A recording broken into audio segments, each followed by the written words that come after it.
에 관해서 가장 내용을 잘 알고 계시는 전 금융감독원의 저축은행 감사반장을 하다가 이런 사태를 막으려다가 금융감독원에서 쫓겨나오신 분입니다.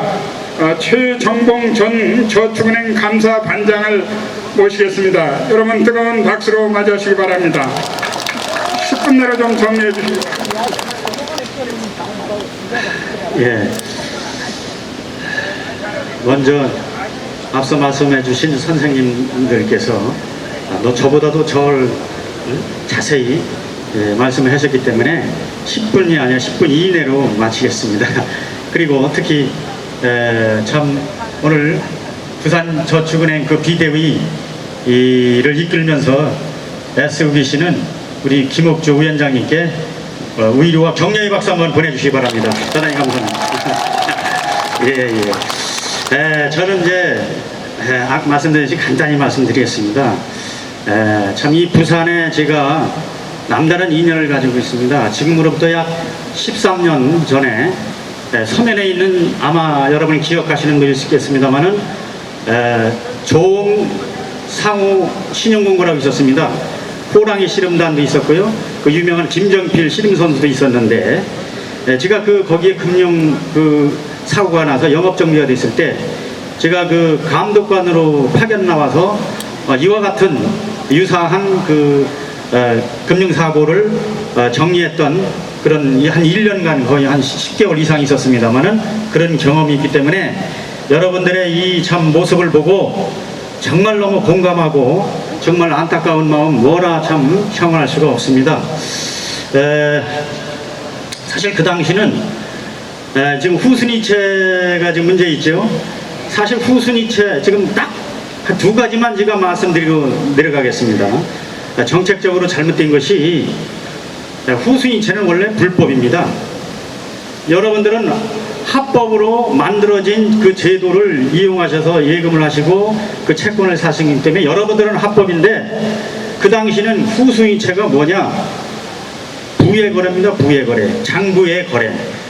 고금리, 많은 금리를 주고 몰래 이중장부를 써서 거기다 이 예금을 고금리를 예치를 했던 거죠.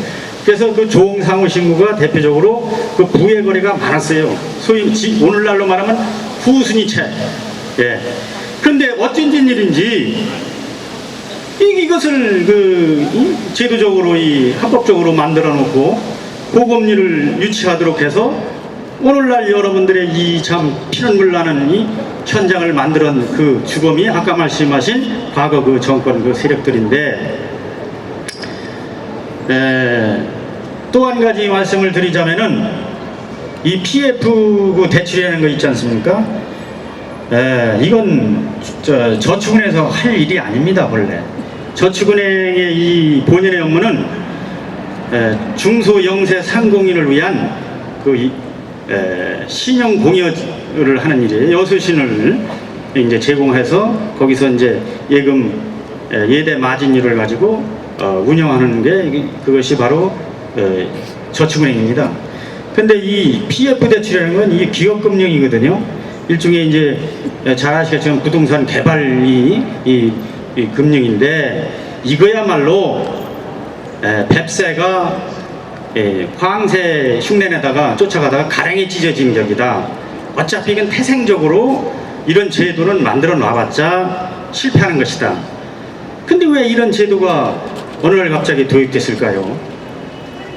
그거는 이제 잘 아시겠지만 간단히 말씀드리겠습니다. 2002년도에 이름을 상호신용공고에서 저축은행으로 바꿔줍니다. 그리고 예금자 보호 한도도 2천만에서 5천만 원을 올려줍니다. 여러분 2천만 원 5천만 원에서 이렇게 5천만 원 이상 투자하면 한 번도 없었을 거예요. 그것도 문제고요. 2006년도에 와서는 소위 88 클럽이라는 걸 좀 만들고 지점을 막 설치해 줍니다. 아까 대전저축은행 말씀하시는데 저축은행 잘합니다. 제가 충청 사람이라 대전에 선배가 했던 회보다 넘긴 건데 그 지점 옛날에는 그 지역에서밖에 영업을 못했어요. 근데 이제 그런 걸 해주면서 그야말로 도둑공행이들한테 생선을 막 훔쳐먹도록 귓장 활짝 열어온 엄청난 정책의 시행착오를 하는 것이죠. 그런데 여기에 한술 더 떠서 잘못된 것은 뭐냐, 그 캠코라는 곳이 있습니다. 자산관리공사. 거기서 부실 채권, 저축은행들의 부실 채권을 약 원리금 포함해서 6조 원을 인수해 줬습니다. 매입해 줬습니다. 근데 그 6조 원을 매입해 준 것이 지금 다시 회수 가능성이 거의 없습니다. 다 부실 났습니다. 90% 이상.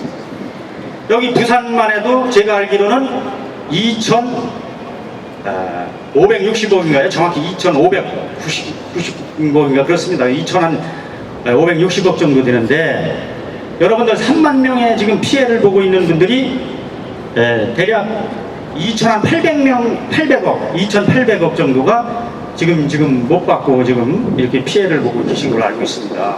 그러면 그 한 군데에 2,500억을 퍼부면서 이 3만 명이 울부짖고 있는 이 2,800억을 못 줘요? 끔값이에요, 끔값. 당장 벌려줘도 되는 거예요.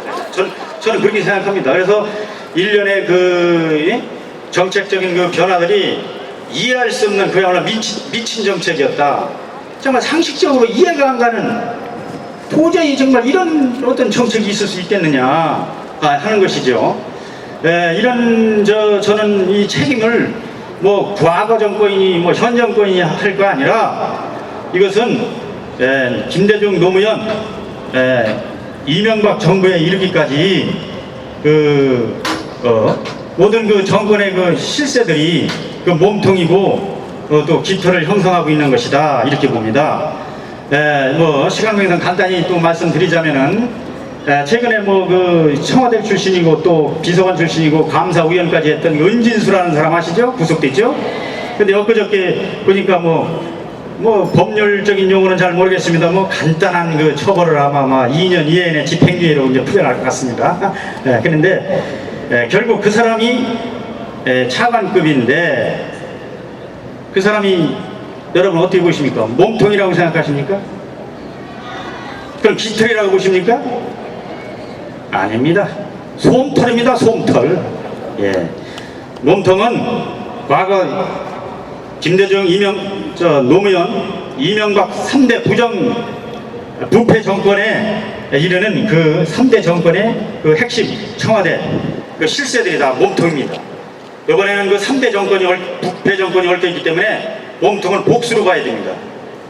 그리고 지금 가장 심각한 것은, 그러면 왜 이 자산관리공사에서 전국의 그 98 지금 PF 대출은 약 한 50여 개 저축은행에 그 부실세를 인수해줬는데, 그 어떤 근거로 그걸 해줬느냐? 아무 근거가 없습니다.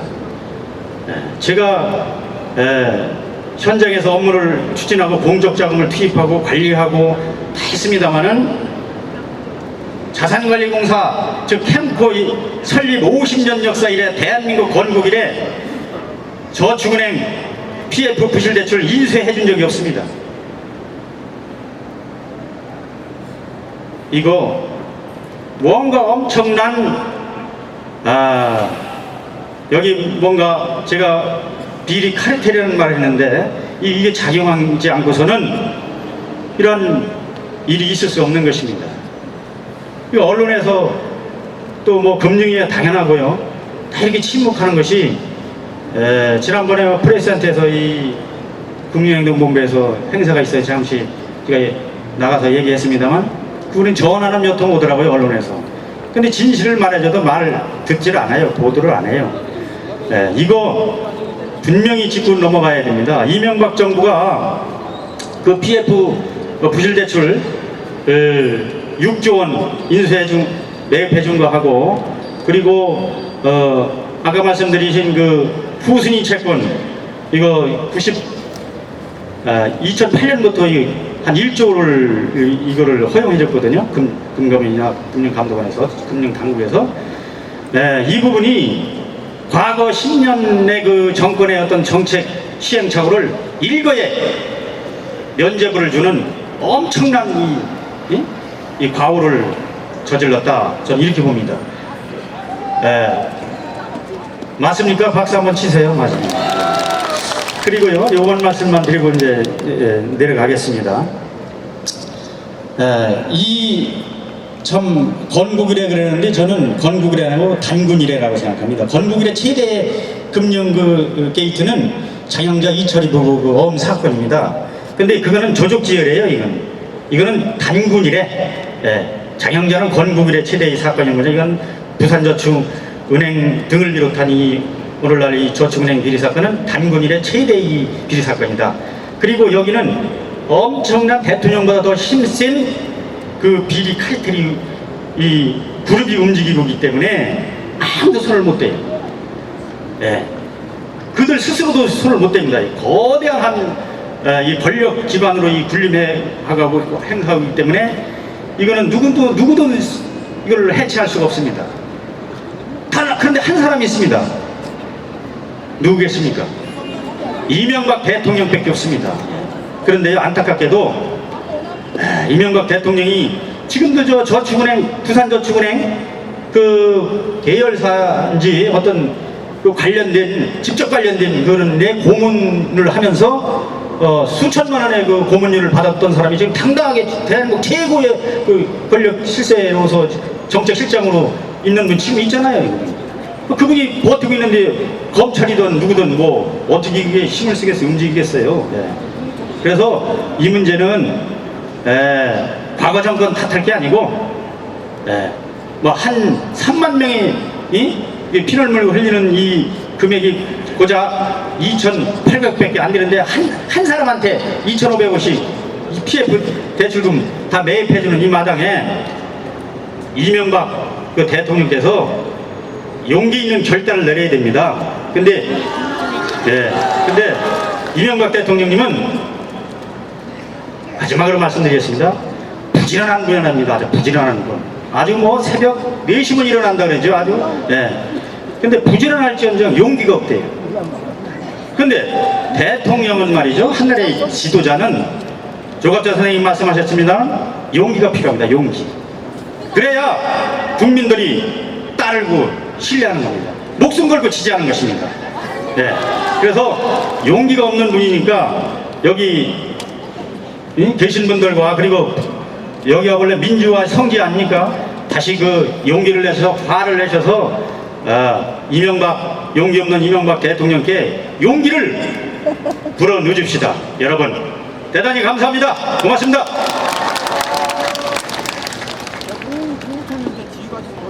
그러면 순서가 거의 끝나가는데요. 오늘 이 부산저축은행 피해 사건과 이 정의의